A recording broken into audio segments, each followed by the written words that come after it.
Bismillah wa alhamdulillah wa salatu wa salamu ala rasulillah amma ba'da. Assalamu alaikum wa rahmatullahi wa barakatuh. Hurmatly dostlar.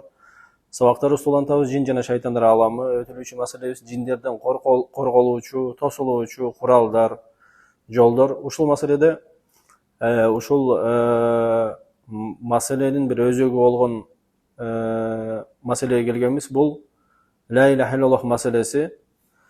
Şu la ilahe illallah meselesinin manisine gire turgan bolsak, sebep degende bul la ilahe illallah meselesinin uşul meseleni jakşı manisin jakşı түшүнүп алсак, шайтандардан болгон коргонуу куралдары күчүнө кирет.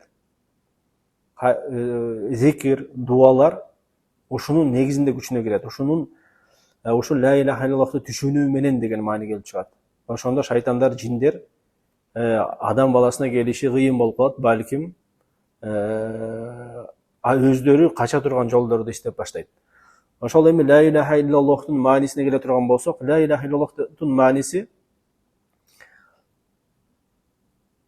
Аллахтан бөлөк сыйынууга татыктуу зат жок деген маани берет. Чыныгы сыйынууга татыктуу бир гана заттан бөлөк зат жок. Ал Аллах Таала. Шериги жок, жаңгыз Аллах деген сөз. Тилдик мааниси, илах деген сөздүн мааниси бул сыйынуучу зат деп которулат. Аллах Таала Кур'анда айтат: "Аузу биллахи минеш шайтанир раджим. Ва ма арсална мин qablika мин расулин илля нухия илейхи аннаху ла илаха илля ана фа'будун." Биз сага чейин пайгамбарыбызга айтат: бир дагы пайгамбарды жөнөткөн эмеспиз дейт. Ага вахий кылбастан дейт. Ушундай вахий кылчык дейт. Менден бөлөк сыйынууга татыктуу зат жок деп айтасыңар деп. Ошон үчүн мага сыйынгыла. Мага ибадат кылгыла. Ар бир пайгамбар Аллах Таала тарабынан кайсы пайгамбар келбесин, ошол пайгамбар эң негизги чакырыгы ушул нерсеге болгон. Аллахтан башка сыйынууга татыктуу зат жок деген маани. Бөлөк аятта мисал үчүн Аллах Таала айтат: "Ва лакад баасна фи кулли умматин расулан ан и'будуллаха ваджтанибут тагут." Ар бир үммөткө биз пайгамбарды жөнөткөнбүз. Ушундай нерсе менен жөнөткөнбүз. Аллахка гана ибадат кылып, тогуттан алыс болгула. Бөлөк сыйынуучу нерселерден алыс болгула деген сөз. Ошол аяттар илах маанисин баяндап берет. Сыйынуучу зат маанисинде баяндап берет. Эгер ушул аяттарды ой жүгүртүп түшүнүп көрсөк. Ла иляха иллаллах кыскасы ибадатты ихлас менен Аллахка арноо. Ихлас менен деген сөз, сен эгер Аллахка сыйынып аткан болсоң, бөлөк нерсеге сыйынмайсың. Жүрөгүңдө бөлөк нерселерге байлануу жок. Сыйынуучу зат катары. Алардан мисал үчүн сурамжылап, алардан коркуп, алардан бир жамандыкты кайтарууну сурап, же жакшылыкты келтирүүнү сурап, же ошолор үчүн бир курбанчылык чалып, бунун баары ибадат болот. Жана ушунун баары Аллахтан бөлөк эч кимге арналбайт. Кимде ким ушул нерсени кыла турган болсо, ушул жактан шайтан кирип туруп, анан кийин соккуну берет. Ширк, бидат, күнөө тарабынан кирет. Эң негизги шайтандын оңой кире турган эң чоң дарбазалардан, албетте биз канча жолу айтабыз, бул Аллахка ширик келтирүү. Ширик келтирүү дегенде ушул ибадаттардын кайсы бир түрүн Аллахтан бөлөк бир затка арноо. Ошон үчүн пайгамбарыбыз өзүнүн коомуна, Курайш өзүнүн ошол коомуна келгенде, ла иляха иллаллах деп айткыла дегенде айтышкан эмес. Айтышкан, Аллах Таала кабар берет, не дейт? Аж'ала ал-алихата илахан вахида. Сен бул эмне кудайлардын баарын бир кудай кылайын деп атабы дейт. Ушунча кудайыбыз бар. Ушунун баарын биз ыргытып туруп, эми ушул бир Аллахка сыйынабызбы дейт. Инна хаза ла шейун уджаб. Бул таң калыштуу нерсе го деп таң калышкан. таң калуу дагы бул жакшылыкка алып келбейт.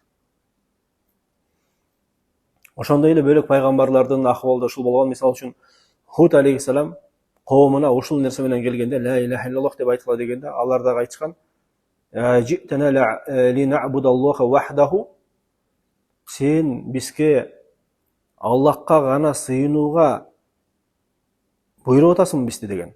Аларда дагы бут санамдар болгон. Ва назара ма кана я'буду абауна. Анан ата бабабыз сыйынып келген нерселерди таштадып атасыңбы деген. Булар да таң калышкан. Бул болуш мүмкүн эмес деген. Кантип эле Кудай бирөө эле болсун деген. Кудай деген көп болуш керек деген. Бирок эч убакта Кудай көп болбойт. Кудай сыйынуучу зат жаңгыс болот. Жаңгыс Аллах субханаху ва тааля ушул нерсеге татыктуу, акылуу деген сөз.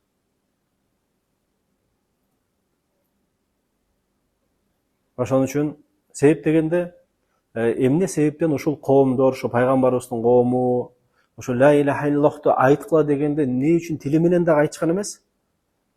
Себеп дегенде булар ошол келменин маанисин түшүнгөн үчүн айткан эмес. Мындайча айтканда, качан сен маанисин түшүнгөндө, ошондо амал кылып баштайсың. Себеп дегенде, алар билишкен, эгерде ла иляха иллаллах деп айтсам мен, анда ушул келме менден мен сыйынып аткан нерселерди четке кагууга буйруйт. Жана бир гана Аллахты сыйынууга татыктуу деп тастыктоого буйруйт деп билишкен. Ошон үчүн канча деген адамдар бар, мисалы үчүн ла иляха иллаллахты тили менен айтат, бирок ишинде ошонун бир да көрүнүшү жок. Же намаз окубайт, же дуа кылбайт, же курбандык чалбайт, же Аллахты сүйбөйт, ага тобокел кылбайт, андан үмүт этпейт. Бир гана тилдеги нерсе, тилдин учундагы эле бир нерсе болуп калган. Ошон үчүн ла иляха иллаллах келмеси Аллахтан бөлөк кайсы сыйынуучу нерсе болбосун, ошолордон сыйынуучу сыпатты четке кагат. Ооба, сыйынып аткандар көп Аллахтан бөлөк нерселерге. Бирок акыйкатта алар сыйынууга татыктуу эмес да.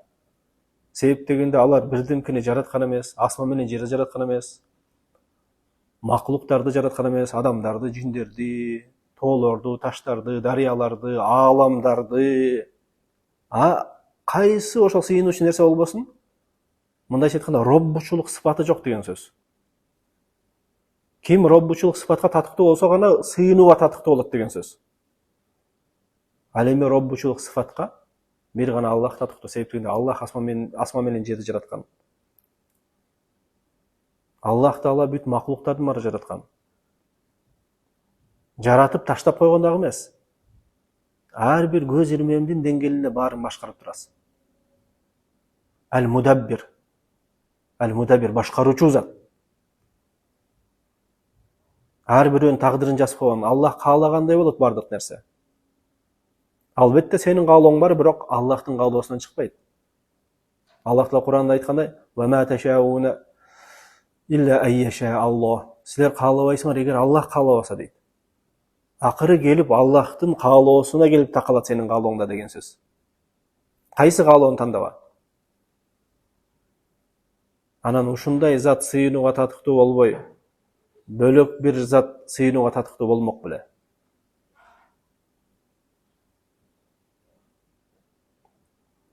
Ошон үчүн кайсы Аллахтан бөлөк сыйынуучу зат болбосун, ал периште болбосун, пайгамбар болбосун, алар сыйынууга татыктуу эмес. Анан биринчи эшиктен эгерде периштелер дагы, пайгамбарлар дагы сыйынууга татыктуу болбосо, анда алардан бөлөгү биринчи эшиктен сыйынууга татыктуу эмес деген маани келип чыгат. Аллахтан бөлөк эч ким сыйынууга татыктуу эмес. Себеп дегенде сыйынуучу сыпаты аларда жок. Алар татыктуу эмес, алар акыл эмес ал нерсеге. Аллах жаратуучу, калгандар жаратылган. Жаратуучу гана сыйынууга татыктуу, жаратылган сыйынууга татыктуу.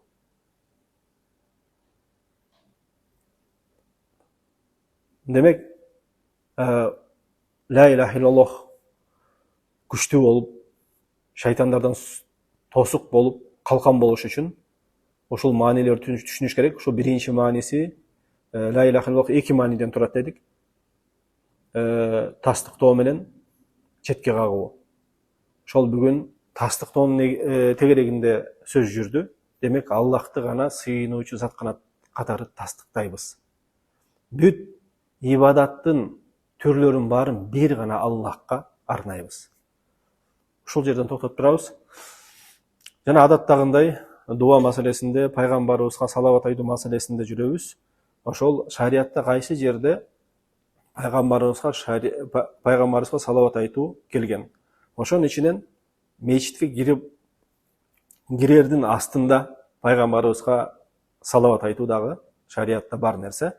Пайгамбарыбыз саллаллаху алейхи вассалам айтат, Абу Дауд риваят кылган хадисте Абу Хамайт ал-Ансари аттуу сахабадан радиаллаху анху пайгамбарыбыз айткан экен, силердин кимиңер мечитке кире турган болсо, пайгамбарга салават айтсын деген. Аллахумма салли ва саллим аля набийина Мухаммад, же кайсы түрү болсо салават айтып туруп, андан кийин дуа кылсын деген. Аллахумма фтахли абуаба рахматик деп. Аллахым, мен үчүн рахматыңдын эшиктерин ачып бер деп. Мечитке кирерде. Аллахумма ифтах абуаба рахматик. Аллах Таала өзүнүн рахмат эшиктерин ар бирибизге ачып берсин. Жана эки дүйнөдө бизди кор кылбай, бизди бактылуу кылсын. Жана шайтандардын, жиндердин зыяндарынан, айлаларынан, куулук шумдуктарынан бизди сактасын. Жана ошол сабактарыбызды ихластуу, берекелүү, дайымдуу кылсын. Субханака Аллахумма ва бихамдика ашхаду ан ла илаха илля анта астагфирука ва атубу илейк. Көрүшкөнчө сак саламатта болуңуздар. Ассаламу алейкум ва рахматуллахи ва баракатуху.